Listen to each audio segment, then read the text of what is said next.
Good morning, everyone. It's me, Mr. Tuttle. Um, Here to talk about solving radical equations. Um, Low key, I'm tired. Was up at 3:30 this morning. I don't know why. Just couldn't get back to sleep, so I just stayed up. We'll see how long I can make this last. All right. If I fall asleep during the video, my apologies. All right. The beginning of this section, it's another one of those, read the chapter and take some notes, or you can listen to me, which is what you're doing right now. So a few definitions we need to talk about first. What is a radical equation?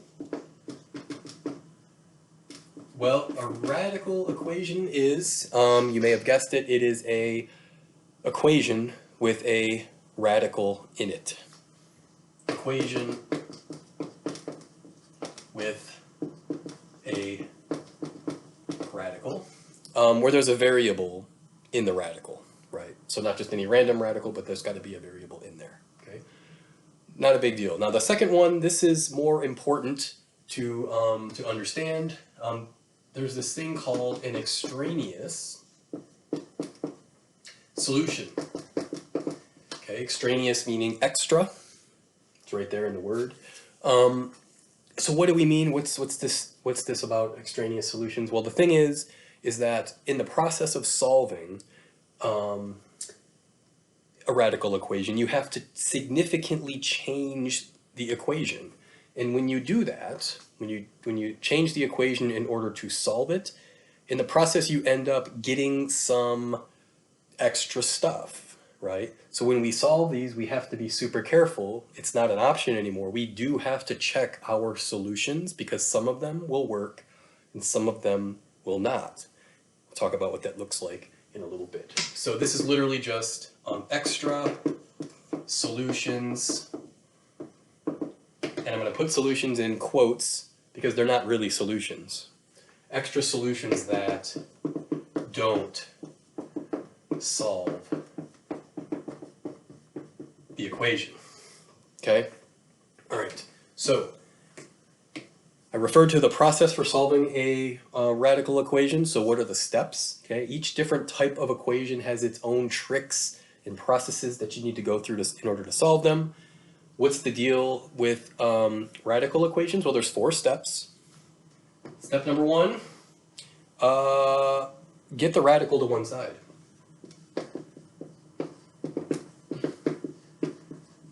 Okay? Get the radical to one side of the equation. Okay?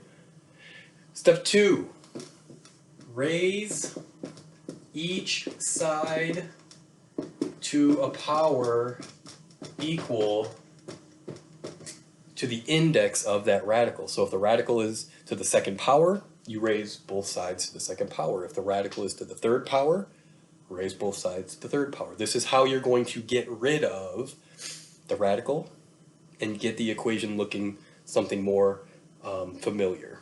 Okay. Step 3, solve. Okay. This is where the actual work of solving the equation starts to happen.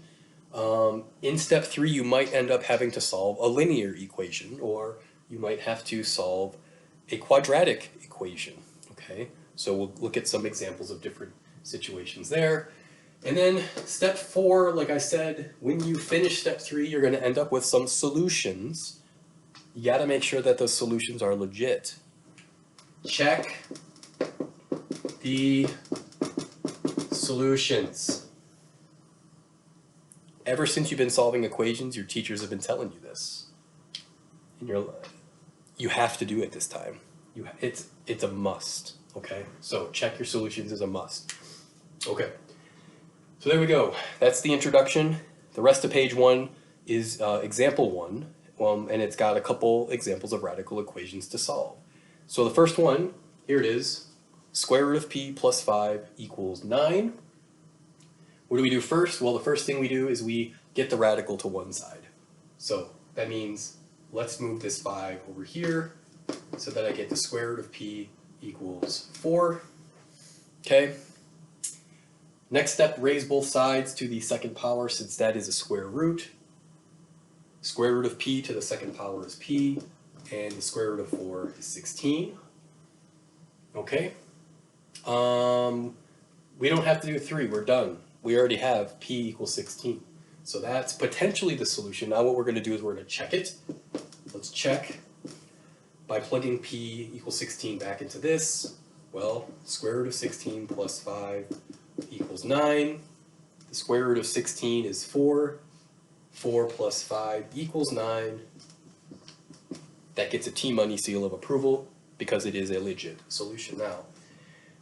As I mentioned in the post on Google this morning, I gave you some additional stuff to look at. So if you're cool with this, that's great. I thought it would be a good idea and fun to look at these graphs. Okay, so for each of the equations that we're solving today, I made a graph. And what you'll notice if you look at the graph, and I know it's hard to see here, so you might want to take a look at it at home.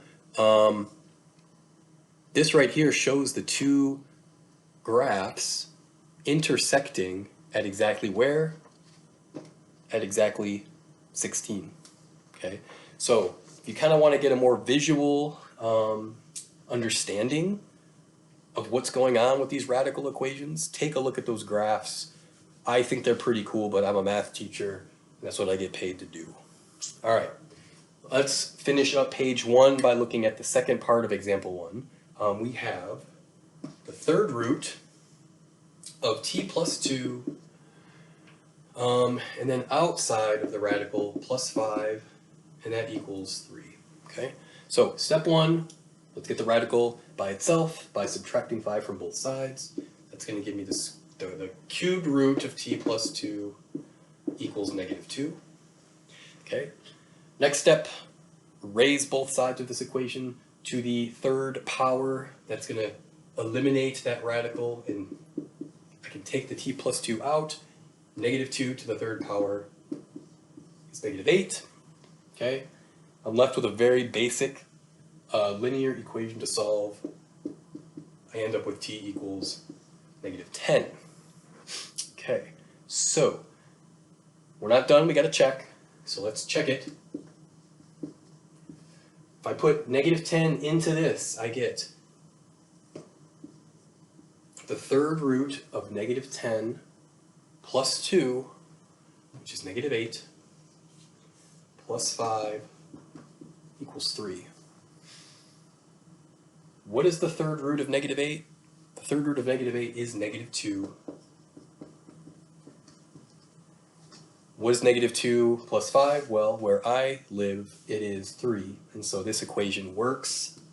T-Money seal of approval. Our solution is t equals -10. And guess what? Look at the graph. Where is it? Oh yeah, right here.